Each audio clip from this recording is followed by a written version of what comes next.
नमस्कार, मैं हूं आपके साथ अलीमत और आप देख रहे हैं आपका शहर आपकी खबर। और खबर सबसे पहले ऐसी जो सावधान करने वाली है और हैरान करने वाली भी। मुजफ्फरपुर में पढ़ रहा इमरान हाशमी और सनी लियोनी का बेटा, यह सुनकर यकीनन आप सोच रहे होंगे कि दोनों की शादी कब हुई, दोनों की शादी हुई भी या नहीं। अगर शादी नहीं हुई तो फिर बेटा कहां से आ गया, और वो भी बिहार के मुजफ्फरपुर में। अपने हर सवाल का जवाब जानने के लिए मुजफ्फरपुर से आई ये रिपोर्ट आपको जरूर देखना चाहिए।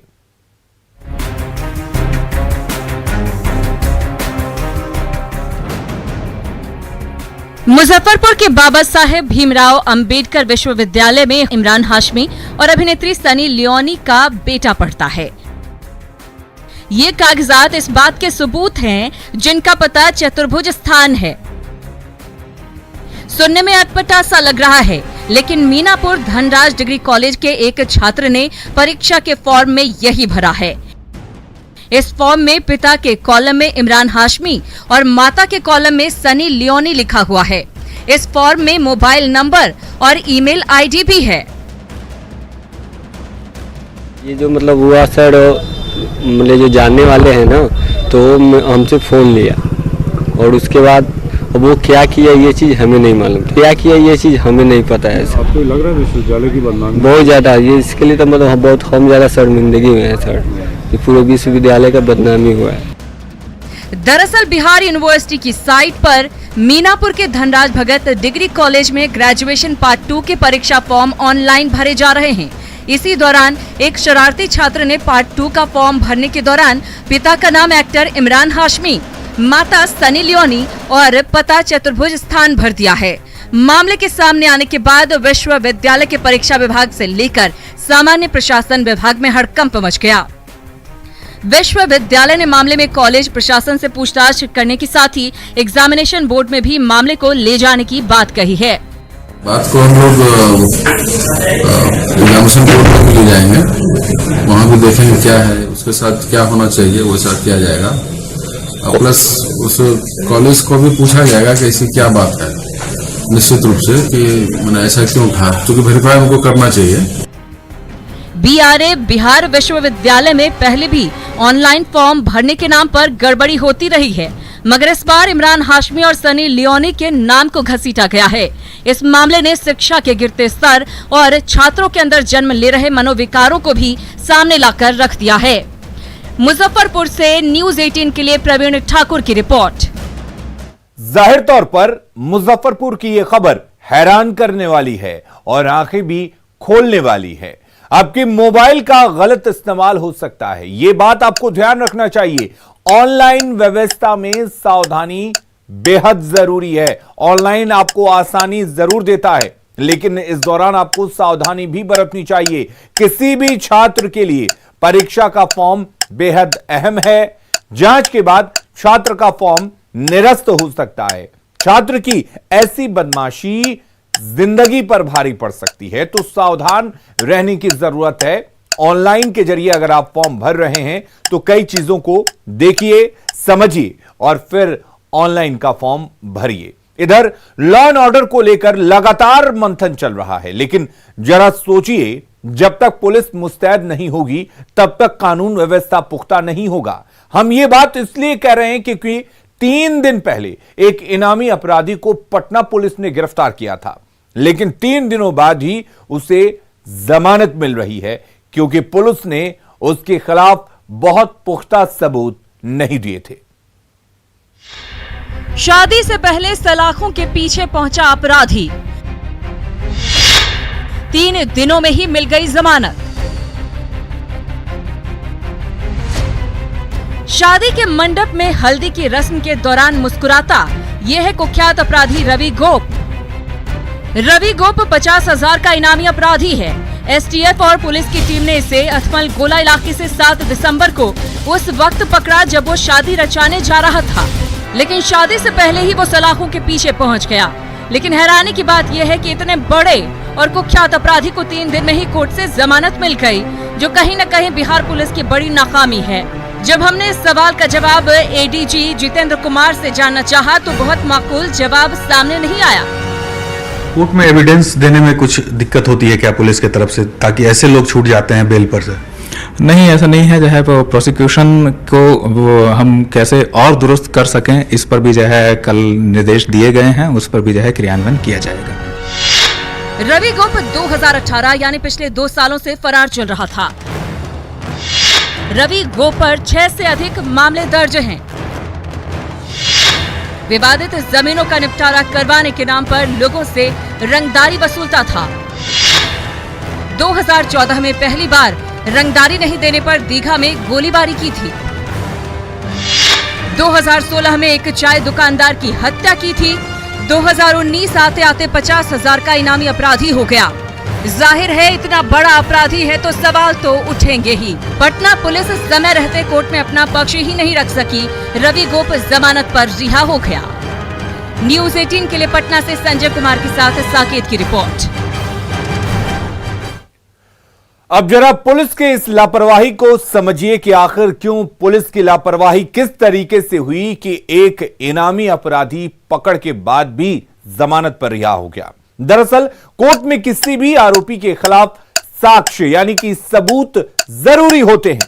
साक्ष्यों के आधार पर ही कोर्ट फैसला सुनाती है। रवि गोप के मामले में पुलिस की घोर लापरवाही सामने आई है, क्योंकि पुलिस की लापरवाही की वजह से ही रवि गोप को जमानत मिली। पटना पुलिस रवि गोप के खिलाफ पुख्ता सबूत नहीं दे पाई, जिसकी वजह से रवि गोप को जमानत मिल गई। पुलिस के लचर रवैया का ही नतीजा है कि आज एक बार फिर रवि गोप को बेल मिल गई और रवि गोप बाहर है। और इधर पटना से तकरीबन 138 किलोमीटर दूर कल लुटेरों ने इतने बड़े लूटकांड को अंजाम दिया कि पुलिस की मुस्तैदी की कलई खुल गई।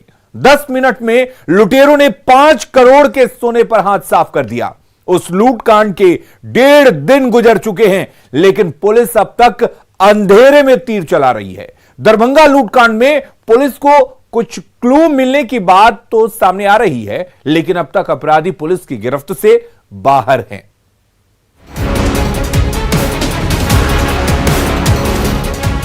दरभंगा में बुधवार को दिन दहाड़े लूट हुई। अपराधियों ने भीड़भाड़ वाले इलाके में 25 से 30 राउंड फायरिंग कर सनसनी फैला दी और फिर आराम से करोड़ों का सोना लूटकर फरार हो गए।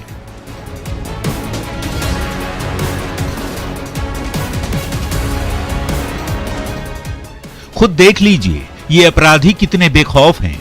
खुलेआम हथियार लहराते हुए जा रहे हैं। कईयों के चेहरे पर मास्क तक नहीं है। घटना के 2-4 घंटे बाद ही अपराधियों के चेहरे बेनकाब हो गए, लेकिन 24 घंटे बाद भी पुलिस के हाथ खाली हैं।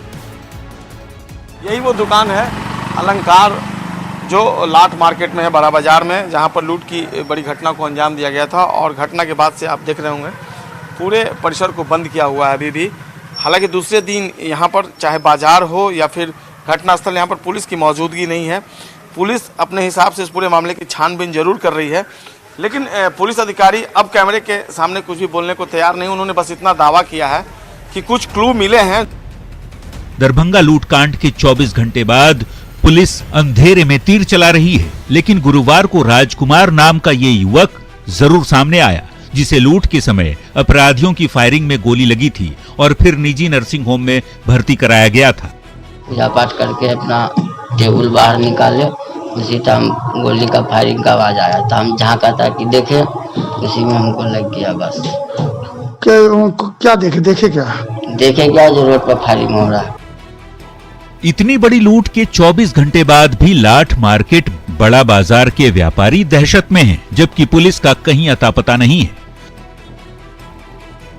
या तो टावर चौक हो या फिर बड़ा बाजार इलाका हो, कहीं भी पुलिस कर्मी नहीं दिख रहे हैं। कम से कम दरभंगा पुलिस ने ये सोच लिया होता कि उनके प्रेजेंस से जो कारोबारी हैं उनमें एक सुरक्षा का माहौल उत्पन्न होता, उनके अंदर एक सुरक्षात्मक भावना आती और वो निश्चित तौर पर अपने कारोबार पहले की तरह बेहिचक और निर्भीक होकर कर सकते थे। लेकिन शायद दरभंगा पुलिस यहाँ भी चूक गई है। अपराधियों ने दिन दहाड़े भीड़भाड़ वाले इलाके में इतनी बड़ी लूट को अंजाम देकर अपने इरादे जाहिर कर दिए हैं। चिंता वाली बात ये कि कानून व्यवस्था को लेकर बुधवार को ही मुख्यमंत्री ने हाई लेवल मीटिंग की और फिर पुलिस को सख्त निर्देश भी दिए, लेकिन लूट वाले इलाके में पुलिस की नामौजूदगी इस बात की ओर इशारा करती है कि शायद पुलिस वाले अब भी सबक लेने के मूड में नहीं हैं। न्यूज़ 18 के लिए दरभंगा से विपिन के साथ संजय कुमार की रिपोर्ट। तो 31 घंटे बीत चुके हैं। पुलिस के तमाम बड़े अधिकारी पटना से दरभंगा में कैंप कर रहे हैं, लेकिन मिला कुछ नहीं है। तो सवाल यही है कि 31 घंटे बाद भी आखिर पुलिस किसी ठोस नतीजे पर क्यों नहीं पहुंची है। बड़ा सवाल यह भी है कि इतने बड़े लूटकांड के बाद भी दरभंगा की पुलिसिंग लचर क्यों है, क्योंकि न्यूज़ 18 ने पड़ताल किया तो आज भी उस इलाके में कोई भी पुलिस का जवान मुस्तैद नहीं था। क्या अपराध को काबू कर पाना पुलिस के बूते की बात नहीं है? क्या पुलिस अपराध पर काबू नहीं कर पा रही है, या पुलिस अपराध पर काबू करना ही नहीं चाहती? ये तमाम सवाल हैं जिसका जवाब बिहार पुलिस को देना होगा। आज का दिन देश और बिहार के लिए 3 बड़ी सौगातें लेकर आया है। बड़ी सौगातों की 3 तस्वीरें हम आपको दिखा रहे हैं। सबसे पहली तस्वीर आप दिल्ली की देखिए, जहां पर प्रधानमंत्री नरेंद्र मोदी ने आज नए संसद भवन की नींव रखी, जिसमें आधुनिक सुख सुविधाएं होंगी। प्रधानमंत्री नरेंद्र मोदी ने कहा कि आज का दिन ऐतिहासिक है और मील का पत्थर साबित होगा। दूसरी तरफ कोइलवर पुल के उद्घाटन की तस्वीर आप देख रहे हैं। केंद्रीय सड़क और परिवहन मंत्री नितिन गडकरी ने पुल का वर्चुअल उद्घाटन किया। पुल के शुरू होते ही लोगों में खुशी की माहौल है और इससे राजधानी में जाम की समस्या दूर होगी। पटना में अब जाम की समस्या में काफी कमी होगी। तो वहीं आरा, छपरा और बक्सर से पटना पहुंचना काफी आसान हो जाएगा। तीसरी तस्वीर आप देखिए, मनिहारी में की ये तस्वीर है, जहां पर फिर से सेवा, जो फेरी सेवा है वो शुरू हो गई है और लोगों में खुशी है, और खुशी इतनी कि लोगों ने लड्डू तक बांटे हैं। जाहिर है ये तीनों तस्वीर बेहद सुकून देने वाली है। देश जब आजादी की 75वीं सालगिरह का जश्न मनाएगा तब कई चीजें नई होंगी। इतिहास में कई नए पन्ने जुड़े होंगे। उसमें से एक पन्ना संसद के नए भवन का भी होगा, जिसके लिए आज पूरी वैदिक विधि से आधारशिला रखी गई।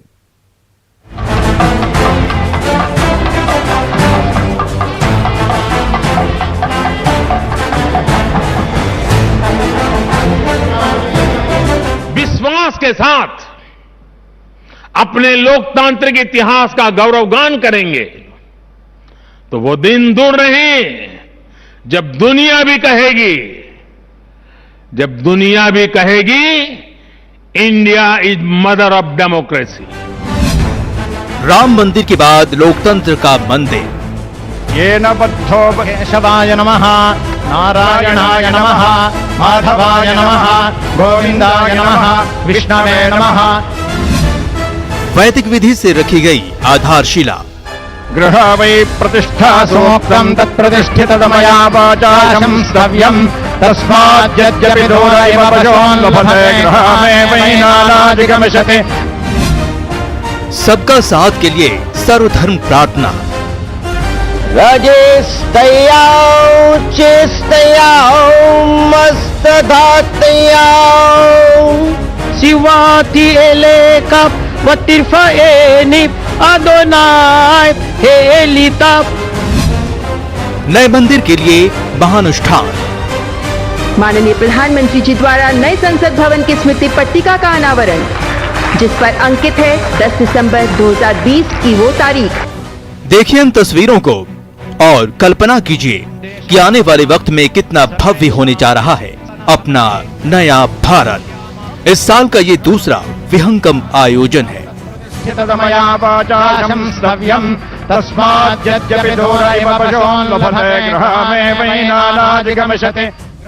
देखिए इन दोनों तस्वीरों को। पहली तस्वीर इसी साल के 5 अगस्त की है, जब पीएम मोदी ने अयोध्या में बन रहे राम मंदिर की आधारशिला रखी थी, और अब 10 दिसंबर को लोकतंत्र के सबसे बड़े मंदिर का शिलान्यास किया है। अमृते सत्ये प्रतिष्ठिता। वैदिक विधि विधान से ये हुए इन दोनों आयोजनों में कई समानताएं हैं।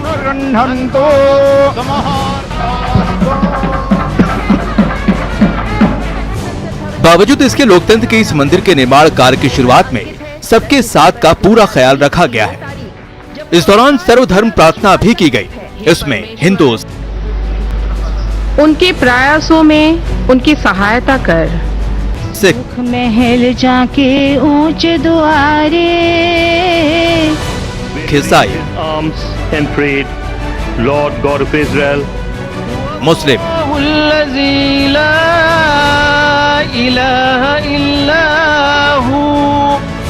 बौद्ध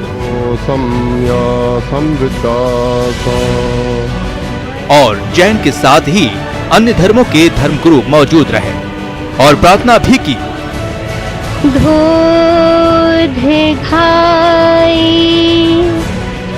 इस मौके पर गृहमंत्री अमित शाह और रक्षा मंत्री राजनाथ सिंह के साथ कई केंद्रीय मंत्री, नेता और वरिष्ठ उद्योगपति रतन टाटा भी मौजूद रहे। मेरी कामना है ये भवन पूरे विश्व को अनादिकाल तक संवैधानिक और लोकतांत्रिक मूल्यों का आदर्श संदेश देता रहेगा। ये सिर्फ भारत के लोकतंत्र के लिए नहीं, विश्व में लोकतंत्र की परंपरा के लिए भी एक महत्वपूर्ण दिवस माना जाएगा। नया संसद भवन एक विकल्प नहीं बल्कि 21वीं सदी के नए और आत्मनिर्भर भारत के लिए जरूरत बन गया है। संसद का ये नया भवन 4 मंजिला होगा। ये इमारत 64,500 वर्ग मीटर में फैली होगी और इसे बनाने में कुल 971 करोड़ का खर्च आएगा। उम्मीद है कि इसका निर्माण कार्य अगस्त 2022 यानी देश के 75वें स्वतंत्रता दिवस तक पूरा कर लिया जाएगा। पुराने संसद भवन ने स्वतंत्रता के बाद के भारत को दिशा दी, तो नया भवन आत्मनिर्भर भारत के निर्माण का गवाह बनेगा। पुराने संसद भवन में देश की आवश्यकताओं की पूर्ति के लिए काम हुआ, तो नए भवन में 21वीं सदी के भारत की आकांक्षाएं पूरी की जाएगी। संसद का ये नया भवन 20,000 करोड़ के सेंट्रल विस्टा प्रोजेक्ट का एक अहम हिस्सा है, जिसमें राष्ट्रपति भवन से इंडिया गेट तक फैले 13.4 किलोमीटर लंबे राजपथ पर पड़ने वाले सरकारी भवनों का पुनर्निर्माण किया जाना है। Bureau report, news 18 network. खबरें लगातार जारी रहेंगी, आप बने रहिए न्यूज़ 18 बिहार झारखंड के साथ।